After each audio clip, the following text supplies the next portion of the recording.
Chef Haryo mengungkapkan penyakit sebenarnya yang diderita Gary Iskak. Ia menegaskan bahwa aktor 47 tahun itu bukan mengidap kanker hati, seperti yang sudah beredar. Lanjut, Chef Haryo menuturkan dari pihak dokter belum ada diagnosa kanker hati.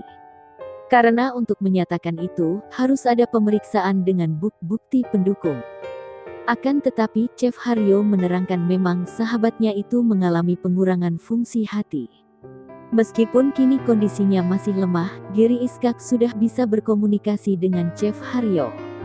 Walaupun dalam pesan suara yang dibagikan, nampak sang aktor masih belum kembali pulih.